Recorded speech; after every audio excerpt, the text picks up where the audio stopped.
What a beautiful Cleveland fall evening. It's the best time of year to be in this city. I love fall. It is better than any other season. The beers get darker, the beards and the sweatshirts get thicker, and I can finally stop sweating through all my goddamn shirts. I love me some Cleveland fall. The weather is absolutely perfect. Everything's pretty as f***. The Muni Lot's in full effect, and everything tastes like pumpkin pie. How could you not love fall in Cleveland? There's so much to do. You can do all sorts of things. You can go apple picking, or to a pumpkin patch, or a hayride, like that. Your girlfriend wants to do. My girlfriend wants to do.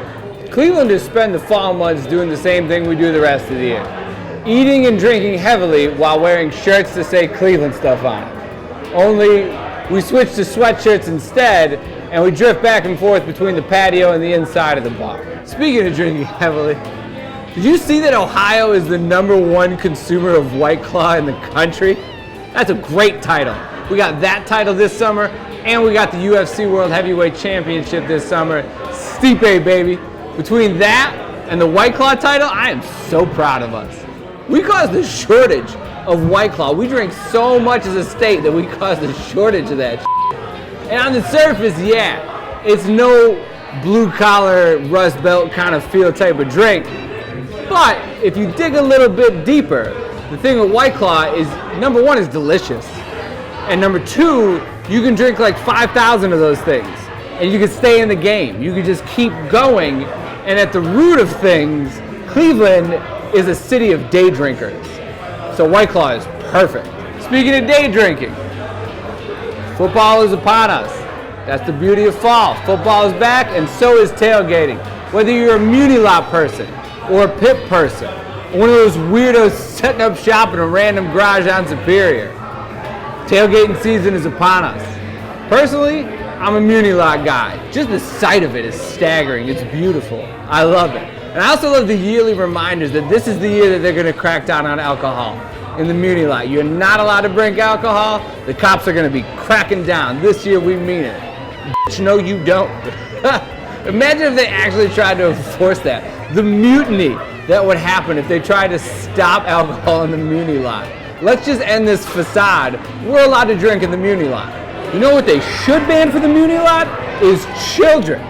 You'd think I wouldn't need to say this, but there's all sorts of kids in the Muni Lot. Stop bringing your kids. You are going to mess them up. Whether you're trying to collect money for your youth football team, or if you're a Boy Scout trying to sell popcorn, which is like something that happens a lot for some reason, it's not worth it. There are controlled substances and urine everywhere. Yeah, it'd be nice if people stopped peeing and dumping pee all over the Muni Lot as well as garbage. But there's no realistic kind of scenario where you stop those things. It's a real wish in one hand and pee in the other kind of thing. Speaking of pissing garbage, we play the Ravens this week.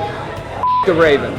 The only thing I'm really going to miss about summer is watching the Indians play every day. Now, by the time this comes out, I don't know where we're going to fall in the standings.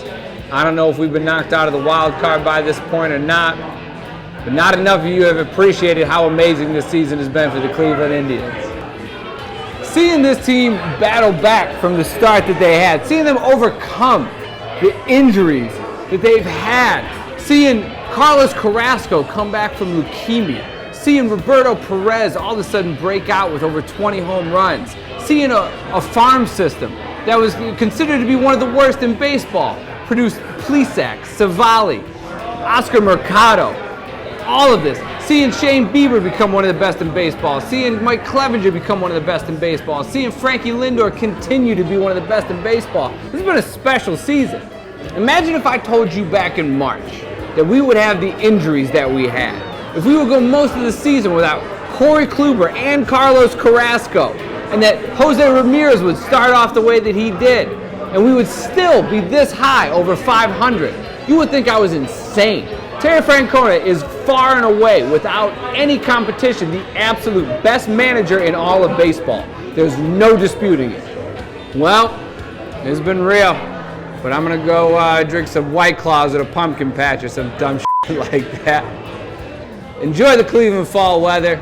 Enjoy the rest of the Indian season. Enjoy the Browns. Stop being so goddamn hard on the Browns, you animals. I get that this season is not as good as our wildest dreams had imagined it would be, but our wildest dreams are wild as shit. We're known for that kind of thing. I don't know. This one's for Tito. Go Browns. What the f*** is that shit?